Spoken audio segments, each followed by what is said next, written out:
Hello, everyone, and welcome again in a new episode of a series that we are running within Secret Tour projects together with our pilot sites.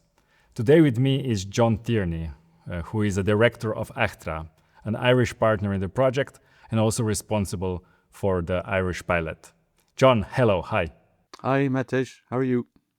John, can you please introduce us to the Irish pilot and its challenges that you're tackling within Secret Tour project? Our project relates to the heritage of graveyards. We are field archaeologists and that's our role within the Secret Tour project. And in Ireland for the last 15 years, we've been working with community and with heritage communities of various types in graveyards, in our old graveyards. We have about 3,500 historic graveyards on the island of Ireland. Some of them are maybe 150 years old, some of them are over 1,000 years old. But since the mid 20th century, they've been closing them down, they've been disallowing burial, and the local communities who are very attached to them because their families are buried there for generations. There are management and maintenance and conservation problems associated with them. And then there's also opportunities. So our role in Secret Tour is how to work with our partner groups in these very specific types of heritage sites to try and generate positive tourism benefits for our community partners, as well as improving the resource on a national basis. The challenges are various. We have ridden the waves of the internet revolution, very much like EACHTRA, and we became an internet digital archaeology company quite early, and we published the graveyards online with the community groups on a map. And what the main feedback we got on that Matej was that the group said to us, "You're putting us on the map," because you know what rural Slovenia is like. People think, oh, nobody knows where we are. It's the same in Ireland. People said, oh, they'll never find us in this little small pocket of the country. Whereas now we have nearly 1,000 pins on the map all over the island, and people can find those places using the modern technology. But so that the findability is one of the challenges. The other challenge, and it's probably one of the main ones, is accessibility. When you get there, can you get in there? Is it overgrown with nettles? Is it overgrown with vegetation? Can I bring in my elderly father to visit a grave of his relatives? That introduces conservation problems then, because the local community group will say, oh, we'll go in there and cut all the vegetation, and then they might move some of the stones, and they might chop branches off trees and burn them inside in the graveyard, and you can end up with all these inadvertent errors made in the graveyards. And when we came along doing graveyards before Secret Tour, our role was to work with groups in a positive way, to give them very positive steps that they could follow in a graveyard without causing damage. Because if there was damage caused, it was inadvertent. There were so many of them that it became a major problem in the country. For us as archaeologists, we spotted the problem, and then we said, okay, where there's a problem, then there's a role for us as archaeologists and to us to contribute something. And what we contributed was an archaeological approach, a way of thinking about survey. And prior to our involvement, a survey might take weeks to conduct, and then it might only be available as a paper copy in a local library. But with the internet, we were actually surveying the graveyards and getting them online the quickest in about 2 days, on average about 2 weeks. And the groups were partners in that, so that the challenge then for them was, okay, let us engage positively with this heritage site. Let's build a resource which is good for the local community and then good for the broader community as well. For us, the challenge was, okay, we wanted to do archaeology, but the communities wanted to do genealogy. And the difference in Ireland, and I think in most countries too, is that the genealogy is really what the general public is more interested in. And it's also a resource then for tourism. Because if a small local community does its local genealogies, it can bring in outside tourists. And it is a major player now, we think, in Irish heritage tourism, that people come back from the diaspora, come back to visit Ireland. They're not just going to the cities and the main tourism centres, because the graveyards are all over the country. They can go to every pocket of the country. And we think and we've seen actually that it's had a very positive role in facing that challenge. How can we look after the place? We have two types of funding in Ireland. One is for heritage in this game, and the other is for tourism. For the last 4 or 5 years, the tourism funding is going more now into the heritage because the powers that be recognise that our heritage resource is a tourism resource and it needs to be cared for and maintained. And in Secret Tour, we're working with communities to work out positive ways of doing that. John, within Secret Tour, we are talking often about heritage communities. So, in your pilot, in your case, what are the heritage communities that you're working with, and can you talk a little bit more about them? Yes, in general, the approach we've developed is that we build collaborations. And until working with our EU partners, I never really thought about it as, oh, these are heritage communities. They were collaborations. And now I can see, oh, we were effectively forming various types of heritage communities. In general, the main principles are to form a community, we provide something that the other partners don't have. And what we provide is a technical know-how, an archaeological sensibility, and then an internet capability, programming and publishing and so on. So we're technical, and then the other types of partners, one has permission. Legally, you need permission to go into these heritage sites and do your actions. So can you get legal permission to do so? So one of the partners does that. The other partner then has the funding.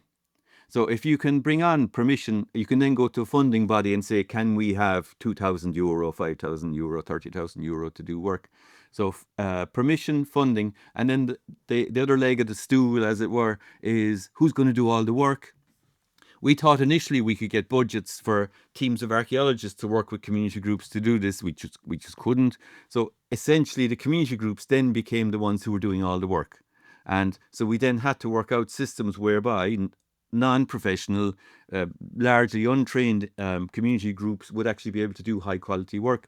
And that's what our heritage communities became. In this case, a local authority or a municipality who gave permission, a statutory funding body who gave us money, and then the local community group. And in a way, that's a group of heritage communities.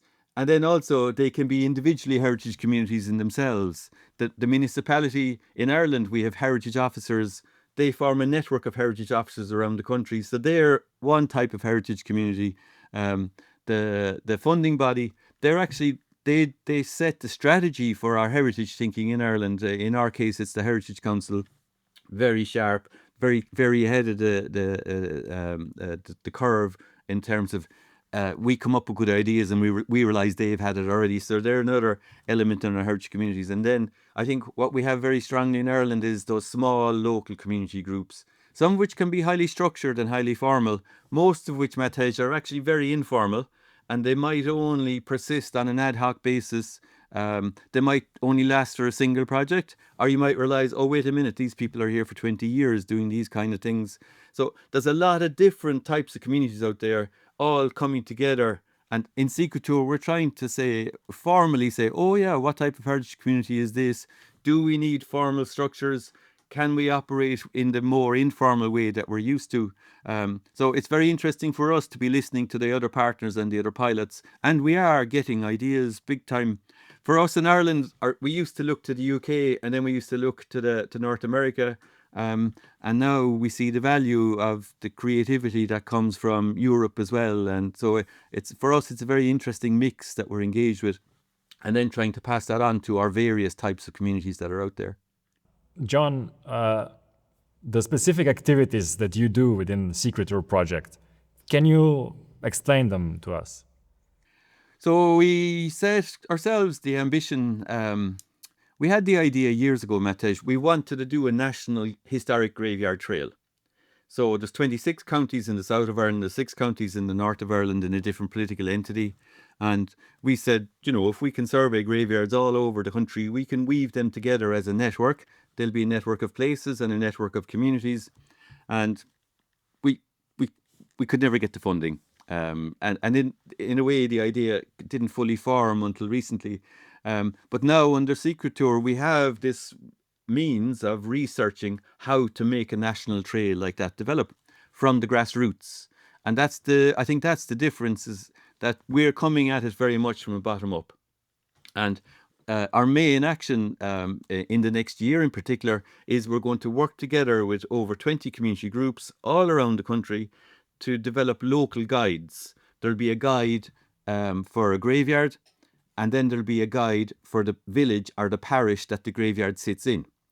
So we'll have a network of these guides researched and written by the community group, done in the same format by all the different groups, and that then becomes a national or a research base for seeing, is this thing possible, that we can have this grassroots heritage resource developed for the country. So that's our main task. And the other part of what we're doing, there's two other parts. One of which connects into some of the ideas that we've gotten from partners in Grenada and France, the approach to the commons approach to landscape, and then payment for services for landscape conservation works. The thing about graveyards is that Irish graveyards are sitting in highly industrial agricultural landscapes. And very often they're little pockets of biodiversity in a heavily farmed landscape. So we're researching with community groups, how can we maximize the biodiversity in the graveyards? And then how do we cover the costs of doing that? And it's quite a struggle, really. We like the Grenada model of payment for services, but it doesn't fit in the Irish grant system approach that we have at the moment, which is in development, really. There's a lot of good structures around the country, but they're not working in lots of parts of the country. So under Secret Tour, we're working with a few different groups to see what are the main challenges conservation-wise, and what are the actions, the least amount of work we need to do to make the place look really good. And so we're doing the Graveyard Trail. We're trying to develop ways of funding community groups looking after their graveyards, and literally trying to get funding in a sustainable manner from the community or from the state. And then the third element we're trying to say is, and that fits in with the previous point, like community groups don't want to go around all the time just applying for grants. It's the grant structure we have here is quite good, and it's probably the best it's been now in a long time, but it's on an annual basis in a lot of cases. So you might apply and get a grant this year, and then when you reapply or apply next year to do something similar, you mightn't get the money at all. And then the communities kind of go, oh, we're flagging here now, this isn't working. So what can we do? So we're trying to see, can the communities get their own funding? So one of the techniques that we're testing is, the communities do the surveys of the graveyards and they publish them online for free. There's no advertising, there's no charges for access, and they give away all the data. But now we're trying to see, can we now using AI, can we pour the online data set into a published book that the communities then can sell for €10 or €15, and then let's say half of that goes into what we call a kitty, or a little money box that the community can use to pay for their annual insurance or other, let's say, web services and things like that. So three main steps that we're at there, and we're engaged with them. I will say that what's affected us considerably, Matej, is this introduction of AI in the last year. We had plans, like we knew AI was coming before the start of Secret Tour, but I think it kind of caught us by surprise how strong it's been and what kind of opportunities it's giving us. And we're quite positive in that outlook.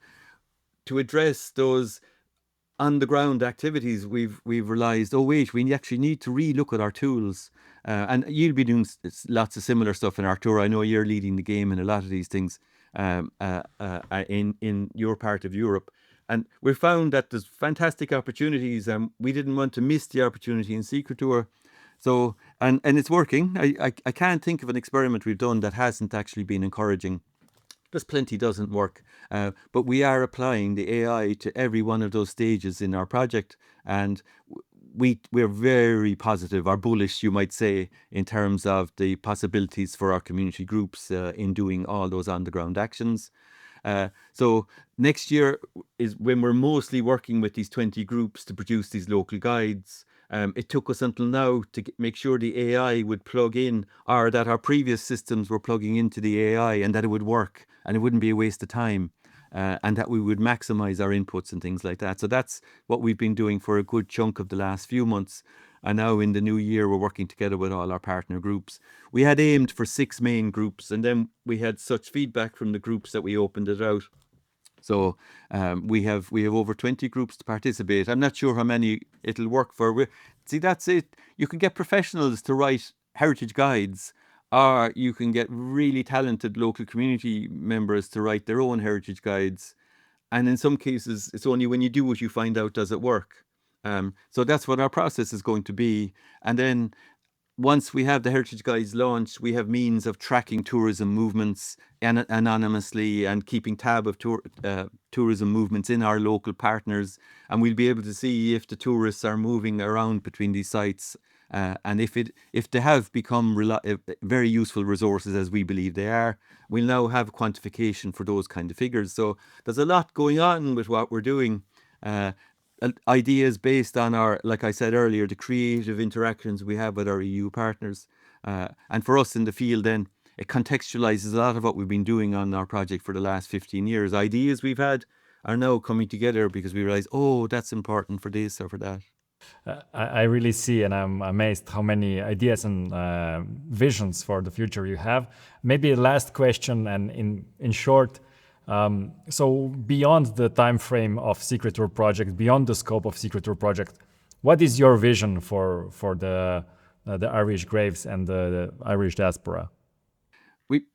We've got the sense, Matej, that we've actually just begun. Even though we're doing this for 15 years, and even though we're thinking, oh, I could be retired in 5 years' time or whatever, we've really just begun. That this internet technology that allowed us to publish 1,000 graveyards online, to work with community groups, to publicize their heritage, that's just the beginning. So instead of community groups now doing research and data entry, doing survey and data entry, now we see them doing research and storytelling. And based on facts, that's super important thing. It has to be factual.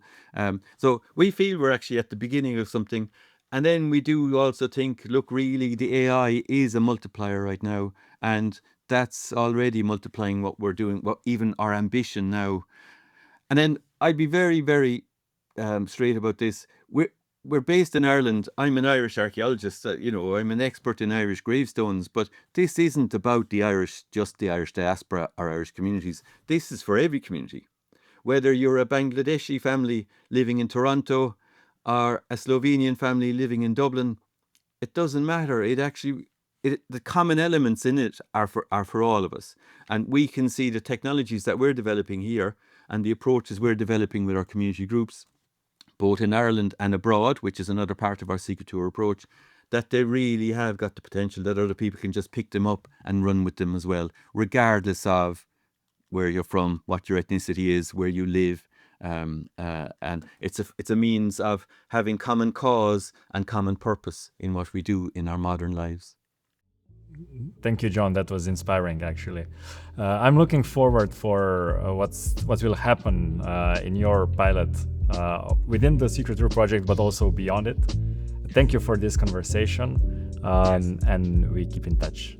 Thank you, John. Thank you, Matej.